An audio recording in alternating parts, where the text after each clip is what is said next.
Hi everyone, I'm Councillor Puru Miah, and this is a sort of like a special edition of the Voices of Cllr Hamlets. And today's guest is Scott Nell, who is a contractor for the London Borough of Cllr Hamlets in terms of their waste management. So I'm going to ask a few questions to Scott about himself and the company, and then what it is this video is about an issue that Scott has discovered, and I'd like your opinion as the viewers as to what I should do as a councillor, or a resident should do, to actually take up this issue that's been discovered by Scott. And what the issue is, that it appears that Cllr Hamlets Council are going to enter into a very expensive arrangement and basically spend an extra £1 million over a 5-year period. And just to give that into context, that's the equivalent of the Meals on Wheels service over that period, which is being restructured, or it's the equivalent of basically 30% of the community language service, which there's been a lot of campaign about in terms of saving, with about 80 teachers and 45 centres. So that's equivalent to £200,000 extra over 5 years. But I'll let Scott explain it, and then you can decide whether there is a case and what you would like me and other councillors to do about it. So without further ado, I'm going to ask Scott some questions. Hi Scott, do you want to explain to our audience who you are and what your relationship is with Cllr Hamlets as a borough, and what you do as a company, and what kind of what is that what you provide to the council in terms of Well, services? thanks for having me here, and Yeah. I'd love to do that. I'm a waste management consultant, and we work for the borough's contractor, which is the Veolia Corporation. Now, the contract with Veolia has been terminated, and they're bringing it all back in-house. Yeah. So since that time, I've been on I was going to say a one-man campaign, but it's certainly not a one-man campaign. A multiple man's campaign to save the borough £1 million. Now, you would think they'd get me a cup of coffee and invite me right in, but it has been the most frustrating process that I've ever embarked on. It was as though they have no desire to save the money at all. And I think, it's a relevant social issue, because the money is needed by so many, in so many different places. To waste £1 million, and actually it's more than £1 million. £1 million is the straight off cost that would be wasted, but an even greater amount of money would be wasted by the fact that the borough won't be ready to take on its responsibilities on April 2020. There will be a vast gap between what they've purchased and what they're able to deliver to the citizens of Cllr Hamlets. So in terms of that, would that mean additional personnel costs to the council to cover it? Or well, it would take additional people to answer phones, because when people don't get their waste collected, the first thing they do is jump on the phone and try to find out why. And to put in place all of the things that are currently in place as far as the routing and financial collections from all kinds of different waste streams, from food waste to clinical waste to trade waste, which is all of the stores and businesses in the area. And there are further things that are required, like bins need to be managed. The bins cost a fortune, and what we've done for Veolia is we have constructed a database over a 15-year period that enables them to manage the entire borough with a handful of people. It has taken 15 years of solid work to add things to it, like online sales of rubbish sacks, and when you issue tickets, all sorts of people are automatically notified by email, including customers. when you place orders over the internet, all the work happens automatically, like there was a workshop of little elves that was doing it during the night. And the whole reason for the tender is that the borough wants to have an in-truck computer that tells the driver where to go and what to do, and gets its messages from a database. But instead of using the database they already have, they're plugging in a new one that is completely ill-equipped to do the job it's supposed to do. Okay. So do you want to just... You want some quick reasons why I can't Yeah. do the job, right? It has no finance system, so it uses a generic piece of software that, like Sage, that you would use for Yeah. a small business. But the invoicing of the borough is so complicated that is the reason they sought our expertise in the first place, because there are multiple pricing schedules, there are multiple types of customers, and it can come down to individual deals with each customer, and just the changing of prices is a master's degree.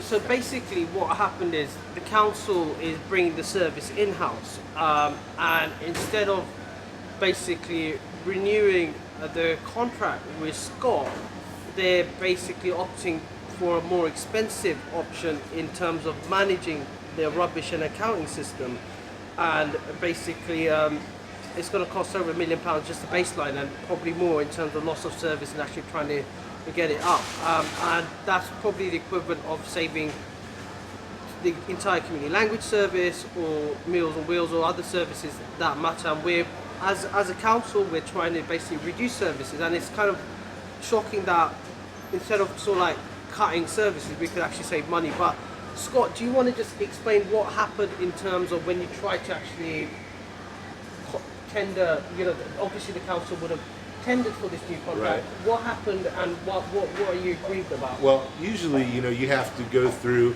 a layer of qualification, and then perhaps you submit your details and the price you need to charge.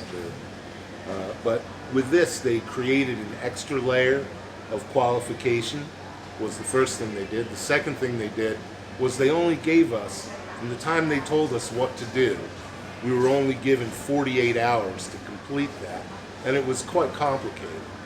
The third thing they did was to disqualify us on the basis of a poorly worded question that really wasn't specific enough about what they wanted us to do, and we indicated that whatever their choice was, we could in fact easily do what they were asking, but they said we didn't prove it, and so we were cast out of the process.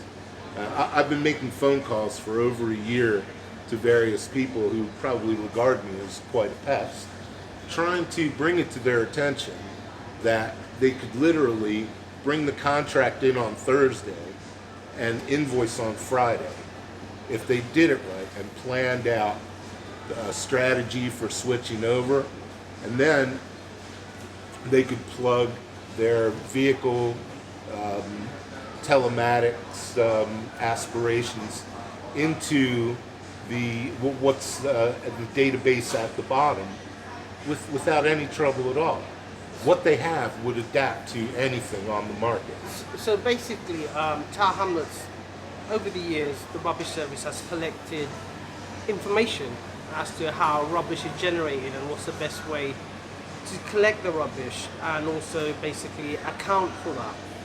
Instead of sort of like taking that over to the new service, they basically gonna start again, and as you can see from what Scott is saying, the entire process was actually designed to make sure that make it as difficult as possible for Scott and his company to basically bid for that contract. Scott, is there any other issues that you discovered apart from the way they issued the contract and not allowing you to bid? Well, that's an issue for our company, really, but it's an issue for the whole borough, because they're going to take £1 million that could have been earmarked for social programs and they're going to absolutely throw it away in a system approach that's going to take them a year to ramp up, because it has to have a very sophisticated plan for where the trucks go, and that needs to be looked at, by the way, because the way it's currently being done leaves a lot of room for development. But they need, I think, sorry, I've stumbled here, but I'd like to change course a little bit and say that when we first came, our first day at work for the borough, we had to pull together all their disparate information into one set of data. And it was an absolute nightmare that went on for months, because someone lived on 123 Main Street. They might say Main Street 123, they might say Main Street spelled out, they might have ST period, they might have ST without a period. So to normalize the data into the few 100,000 records it consists of that are all correct and that correspond to the council has a geographic information system called the Gazetteer that has every single property, and every time they build something new it has to be put in the Gazetteer, and then the Gazetteer has to tell the database, hey, we have a new house here that needs rubbish collection, needs a container. So there has to be parity between the GIS system for the council and the system that's running for the borough. And that, I would say, that level of synchronization won't exist for a year to 2 years after this is plugged in. Okay. Not to mention the simple routing, time when it's collection time, and the financial calculus that makes a department successful is something that I could expound on all day, but I will spare you. So basically there are some slides with this video that will basically explain what the issues are in terms of the service provided, and also some figures as well as to basically how much extra it's going to cost the council. Now, what I'm particularly interested is in what you would like me to do as the local councillor, and Scott as well. Got a phone number for me to call? Yeah, so I'll put Scott's thing. So we'd like your input into what we should do to actually raise this issue of trying to save money for the council. Now, you know, the budget's coming up as well, and you know, there's going to be difficult decisions going to be made. So I'm particularly interested in what do we do as residents and stakeholders in this commonwealth of Cllr Hamlets. So what I mean by commonwealth is not just people who live there, but people who actually contribute towards the generation of the wealth for everyone.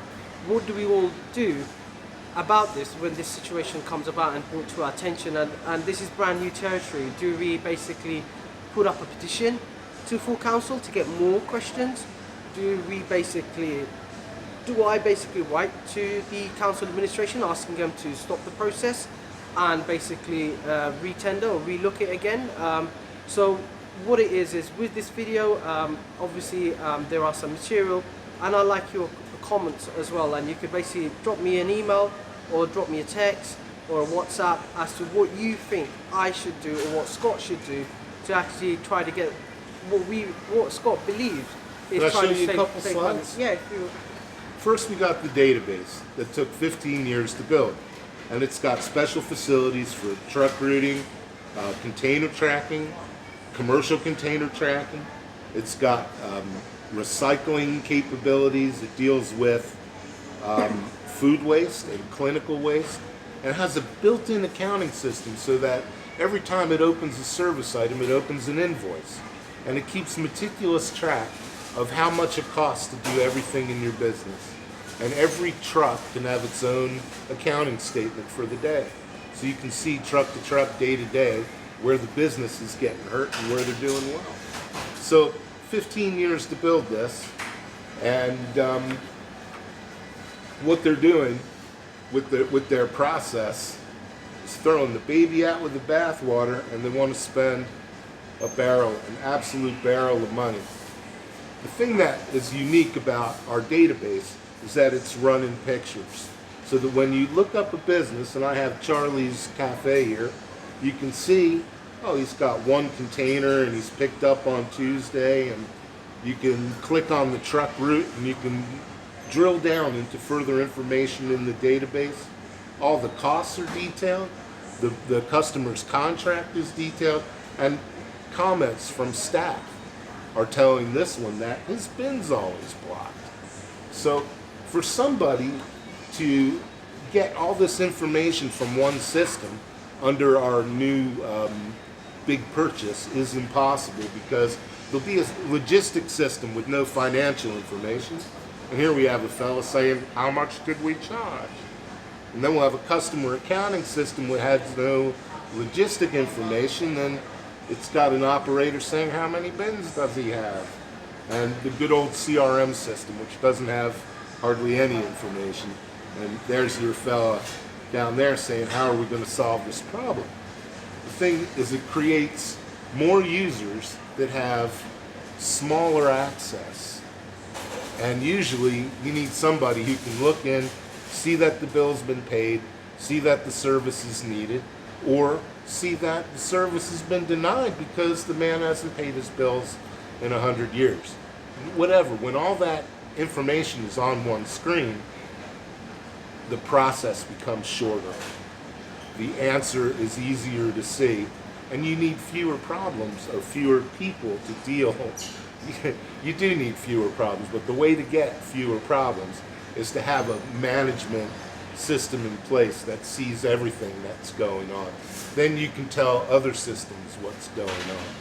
But the way they're doing it was with no forethought at all about where the data is going to come from, what sort of staff requirements will be.